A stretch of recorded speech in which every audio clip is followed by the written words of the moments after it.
Good morning all of you.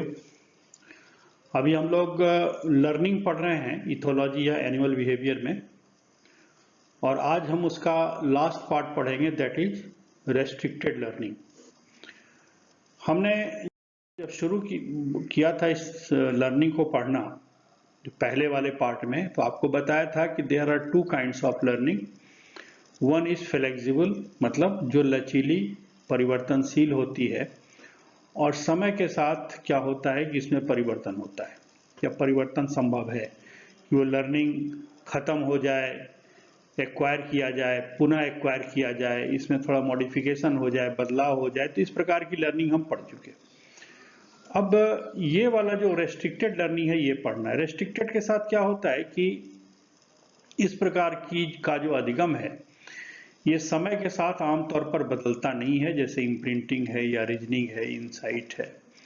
ये समय के साथ इसमें परिवर्तन नहीं होता। This kind of learning is permanent, permanent in their expression, permanent in their demonstration. तो एक होती है इम्प्रिंटिंग। इम्प्रिंट होना मतलब छप जाना, जैसे दिमाग में कोई चीज छप जाती है, छप जाना, उसको कहते हैं इम्प्रिंटिंग। जैसे किसी नवजात शिशु को ये बताना नहीं पड़ता कि जो महिला उसको दूध पिला रही है, उसका देखभाल कर रही है, वो उसकी माँ है। वो जैसे ही जन्म लेता है, अपनी आंखें खोलता है, जो महिला उसका देखभाल कर रही है, उसका सोने जागने का ख्याल रख रही है, उसको दूध पिला रही है, तो ये मान लेता है कि भाई ये महिला है जो जिसके रहते हम सुरक्षित हैं, हमारी सारी चीजें पूरी होगी, और ऑब्वियस सी बात है कि उसको माँ समझ लेता है। लेकिन ये होता किसी एक जीवन के क्रिटिकल पीरियड में ही है। अगर आप 5 साल के बच्चे के सामने किसी महिला को ले जाओ, उसकी देखभाल करने लगे, तो संभव है उसको अपनी माँ का दर्जा नहीं देगा। दूसरी होती है रीजनिंग। रीजनिंग मतलब कि उसका कारण और परिणाम का विश्लेषण। किसी कोई चीज एक पॉजिटिव फैक्टर होता है, फिर उसका रिजल्ट क्या होता है, तो इसका जो विश्लेषण है इसको हम कहते हैं रीजनिंग। मतलब उसके पीछे क्या लॉजिक है, क्या तर्क है, क्यों होता है, इसको रीजनिंग कहते हैं। और इससे क्या होता है, एक अंतर्दृष्टि आती है, एक प्रकार का नॉलेज प्राप्त होता है, इंसाइट होता है। और आमतौर पर क्या होता है कि जो रीजनिंग और इंसाइट जो है, this is again a kind of learning that is restricted, they doesn't change with time. और इसको हम देखते हैं कि सबसे पहले रेस्ट्रिक्टेड लर्निंग जो है, जैसे मैंने पिछले स्लाइड में मैंने बता दिया आपको कि one is imprinting and another is reasoning and insight. Reasoning मतलब किसी का कारण और परिणाम का विश्लेषण, और इनसाइट मतलब अंतर्दृष्टि, मतलब अंतर्ज्ञान, एक जो उससे इन रीजनिंग के कारण होने वाला जो नॉलेज है उसको हम कहते हैं इनसाइट। इम्प्रिंटिंग का एक उदाहरण तो अभी हमने डिस्कस कर दिया आपके साथ, एक माँ बच्चे वाला। This is an innate programme for acquiring a specific behaviour. मतलब ये शिशु में ये इनेट है, जन्मजात एक प्रोग्रामिंग है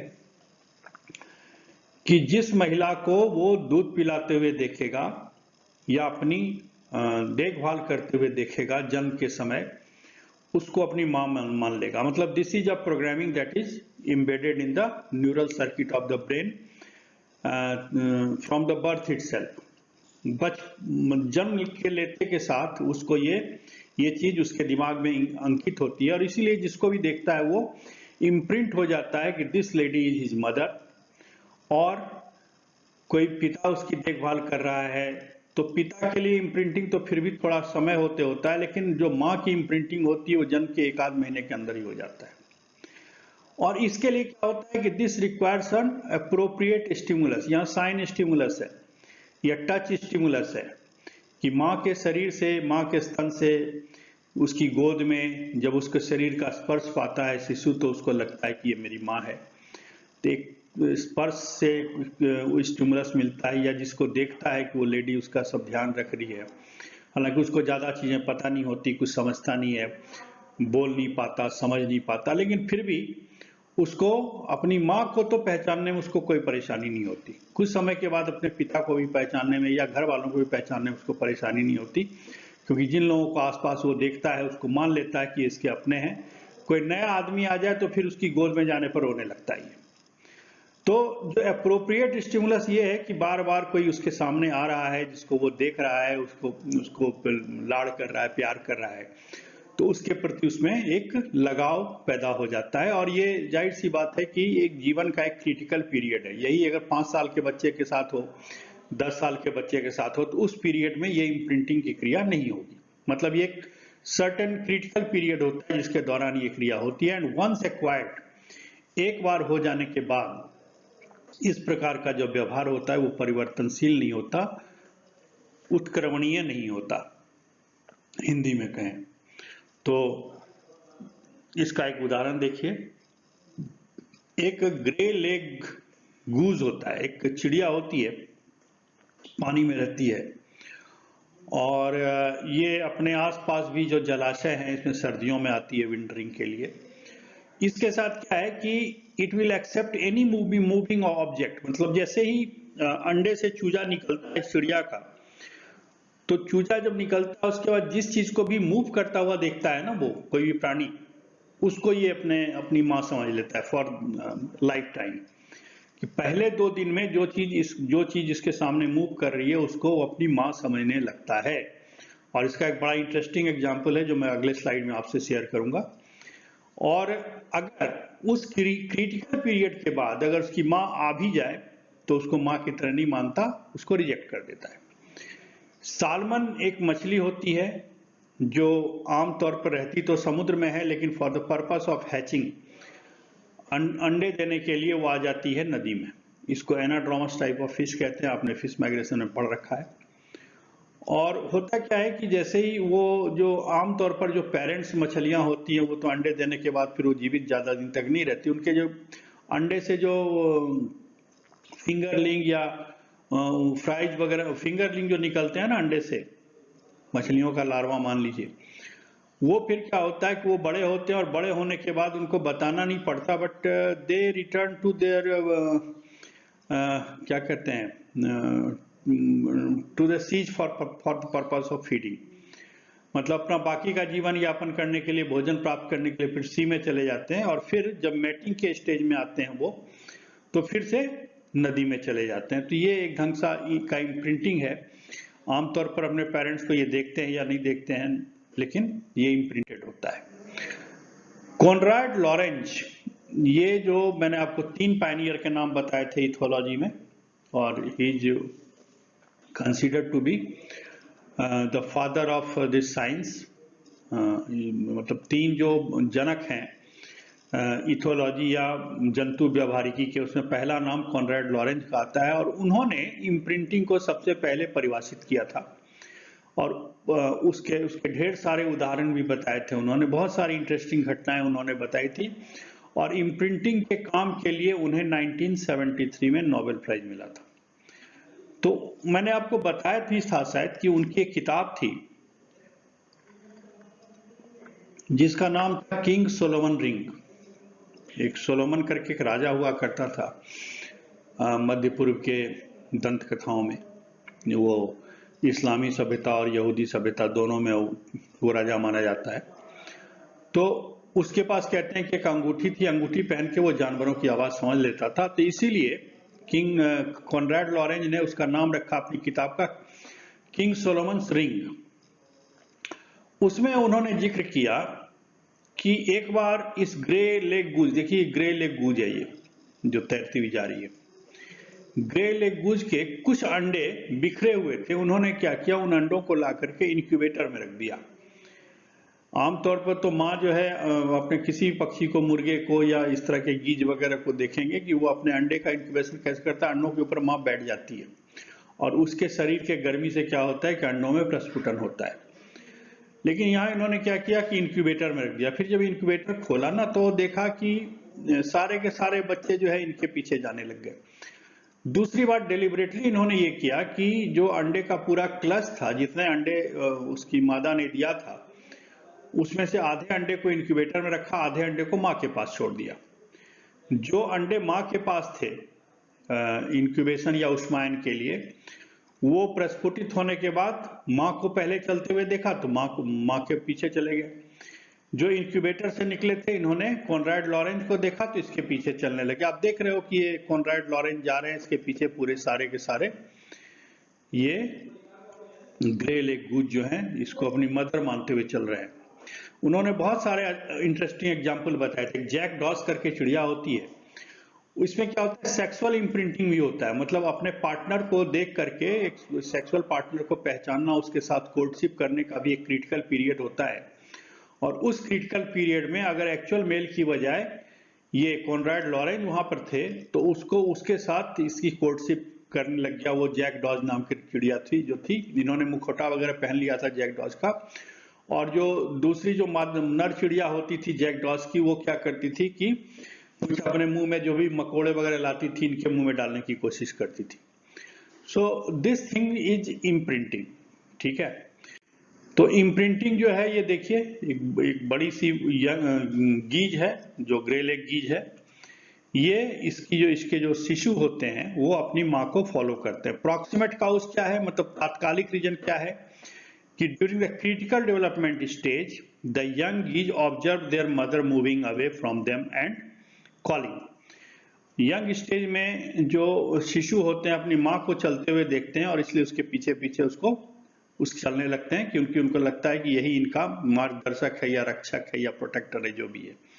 अल्टीमेट काउस मतलब कि इसका एक लॉन्ग टर्म कारण क्या होता है, लॉन्ग टर्म कारण जो उसको एडेप्टेशन में, इवोल्यूशन में मदद देता है, अनुकूलित होने में वातावरण में मदद देता है किसी जीव को। तो on average geese follows and imprint on their mother receive more care. जो मदर के पीछे पीछे चलेगी ना तो इसको ज्यादा केयर मिलेगा, और माँ जो भी नेसेसरी स्किल्स है, उसको जिंदा रहने के लिए जो भी आवश्यक कौशल है वो माँ से वो सीख लेता है, और इसलिए उसके सर्वाइवल का चांस, जीवित रहने का चांस बेटर हो जाता है। जो अपनी मदर को फॉलो नहीं करते उनके सर्वाइवल का चांस कम हो जाता है। एक देखा गया है कि जो एक व्हाइट क्राउन्ड स्पैरोज होते हैं, ये अपने पिता को देख करके गाना सीखती है, और अगर किसी बर्ड को आइसोलेशन में रख दिया जाए ना तो वो गाना सही से गाएगी नहीं, उसमें क्या होगा, एबनॉर्मल गाना गाएगी वो, ठीक है। लेकिन अगर वो सॉन्ग को किसी म्यूजिकल इंस्ट्रूमेंट पर भी सुने, रिकॉर्डिंग सुने उसका, तो वो गाना सीख जाती है। लेकिन ये होता किसी क्रिटिकल पीरियड में ही है। तो देखिए, ये वाइल्ड बर्ड है और ये हैंड रियर्ड बर्ड है। वाइल्ड बर्ड जो अपने माता पिता के साथ रहती थी, उसके गाने का जो फ्रीक्वेंसी है, फोरियर इक्वेशन है ये, उसके आधार पर इसको किया गया है। या रिकॉर्डिंग का जो ग्राफ है, और जो हाथ में रियर्ड चिड़िया थी उसका रिकॉर्डिंग ग्राफ है।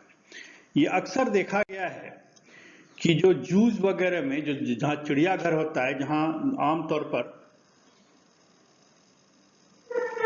जो शावक होते हैं, शिशु होते हैं, वो वहां के केयर टेकर द्वारा रेज किए जाते हैं। तो अक्सर क्या देखा गया है कि प्रजनन के दौरान जो कॉपुलेशन या मैटिंग की क्रिया होती है, उसमें जो अपने माता पिता से अलग करके रियर किए गए पाले पोसे हुए जो शावक होते हैं ना, उनका सेक्सुअल बिहेवियर एबनॉर्मल होता है, वो सही से कॉपुलेट या मेट नहीं करते। उसी प्रकार से जो कंजर्वेशन है, प्राणी संरक्षण की क्रिया में भी जो इम्प्रिंटिंग है उसका एक सहारा लिया जाता है। जैसे जो कंजर्वेशन बायोलॉजिस्ट होते हैं, वो जो यंग हुपिंग क्रेन है, वो क्या करता है कि एक ड्रोन जैसा कुछ होता है, ड्रोन या छोटा सा प्लेन है, उसका शेप बना देता है ये अपने बड़े से क्रेन की तरह, और उसको आगे आगे उड़ाता है। इससे क्या होता है कि अल्ट्रा लाइट प्लेन होता है जो सरोगेट पेरेंट की तरह लगते हैं, और इसके पीछे पीछे सारे उड़ करके, मान लीजिए एक जगह से दूसरे जगह माइग्रेट कराना है इस क्रेन को। तो ऐसे तो कैसे आप उड़ाओगे और एक पर्टिकुलर डायरेक्शन में उड़ाओगे, तो उसके लिए क्या होता है कि एक छोटा सा प्लेन या ड्रोन जैसा कुछ होता है जिसको उसके शेप का बना देते हैं, उसके पेरेंट के शेप का, और वो फिर माइग्रेट करा लेते हैं सुरक्षित जगह के लिए।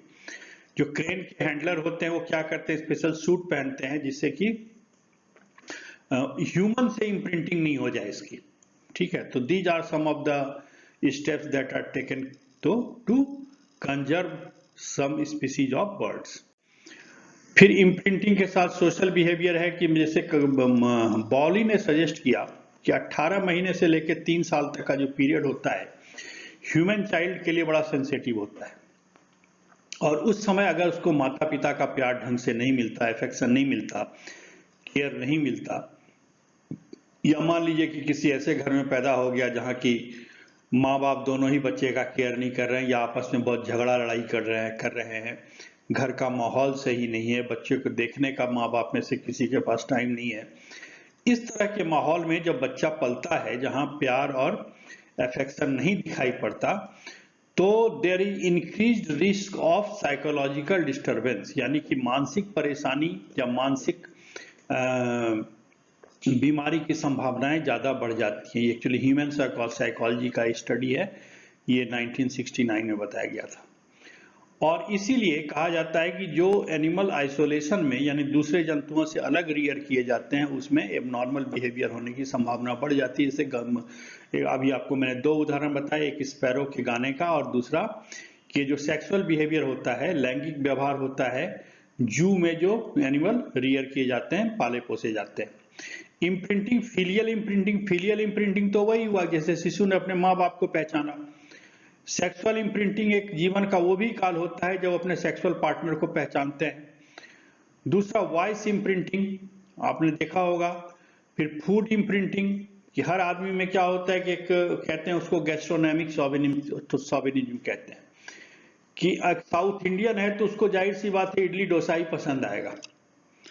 उसी प्रकार से अगर मान लीजिए नॉर्थ इंडियन है तो उसका खाना अलग होगा, कश्मीरी है तो उसका खाना अलग होगा, यूरोपियन है खाना उसका अलग होता है, जो दूसरे कंट्रीज में है वहाँ के लोकल जो भी उनका खान पान का तरीका है। तो ये भोजन भी पसंद उसी हिसाब से आता है, भोजन की भी या भोजन की आदत की भी इम्प्रिंटिंग होती है अपने माता पिता या परिवार में होती है। इसकी वॉइस इम्प्रिंटिंग होती है, किस प्रकार से कोई बोलता है। जैसे हिंदी मैं भी बोल रहा हूँ, हिंदी आप भी बोल रहे हैं, हिंदी साउथ इंडियन भी बोलता है, लेकिन होता क्या है कि उसी हिंदी बोलने के तरीके में क्या होता है कि जो लोकल डायलेक्ट होता है, लोकल इम्प्रिंटिंग होती है, उसका प्रभाव आता है। ठीक है, तो these are the various kinds of imprinting. अब देखिए इनसाइट लर्निंग, जो दूसरा प्रकार है रेस्ट्रिक्टिव लर्निंग का, उसमें देख लीजिए कि इनसाइट लर्निंग जो है रीजनिंग होती है। जब animal apply something it has already learn to a new situation without period of trial and error. Trial and error की वजह से अगर क्या करता है, कोई सिचुएशन को ऑब्जर्व करता है और उसमें रीजनिंग करता है, तो उससे उसमें एक रीजनिंग करता है, मतलब कारण परिणाम की व्याख्या को एनालाइज करता है, उसका विश्लेषण करता है, तो उससे उसमें एक अंतर्दृष्टि आती है। और ये ह्यूमन और प्राइमेट्स में ज्यादा होती है, क्योंकि इस प्रकार की रीजनिंग उन्हीं में होती है जिनकी ब्रेन कैपेसिटी अच्छी हो। जैसे जैसे विकास हुआ है तो वर्टिब्रेट में जो मैमल हैं उनका मस्तिष्क सबसे ज्यादा विकसित होता है, खास तौर से उनका जो सेरिबेलम वाला पार्ट है वो काफी अधिक विकसित होता है, जहाँ रीजनिंग, मेमोरी, लर्निंग, इंसाइट वगैरह की सूचना होती है। हिपोकैम्पस है या क्या कहते हैं फ्रंटल कॉर्टेक्स है ना। ये सारे जो एरिया होते हैं लर्निंग मेमोरी के लिए रिस्पॉन्सिबल होते हैं। तो एक्चुअली ये होता क्या है कि जंतुओं के विकास के साथ ज्यादा जुड़ा हुआ है। और होता क्या है कि मैथ की प्रॉब्लम है, आप देखोगे कि मैथ का जब बैंकिंग का आप एग्जाम दोगे तो वहाँ बहुत सारे रीजनिंग बेस्ड क्वेश्चन होते हैं, मैथमेटिक्स होते हैं, बहुत आसान मैथ होता है। उसमें ये नहीं होता कि आप प्रॉब्लम सॉल्व कर रहे हो या नहीं कर रहे हो, उसमें ये होता है कि कितने समय में आप कितना प्रॉब्लम सॉल्व करते हो। मैथमेटिकल ट्रिक्स होते हैं कि किसी भी मैथमेटिकल प्रॉब्लम को हल करने के लिए आपको 5 मिनट लगेगा, कोई दूसरा जो है 10 सेकंड में उसका आंसर बता देता है। तो इसका मतलब वो कोई मैथमेटिकल ट्रिक इस्तेमाल कर रहा है।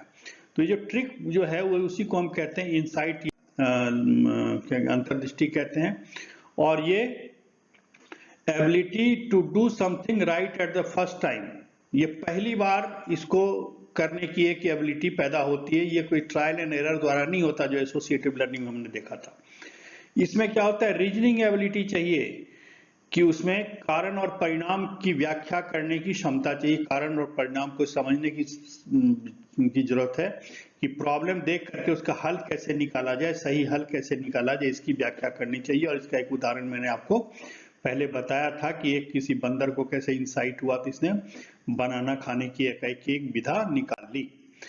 दूसरी बात की रीजनिंग जो है ये ability to notice and understand a situation, ये किसी चीज को नोटिस करता है और सिचुएशन को समझने की क्षमता होती है, उससे विकसित होता है।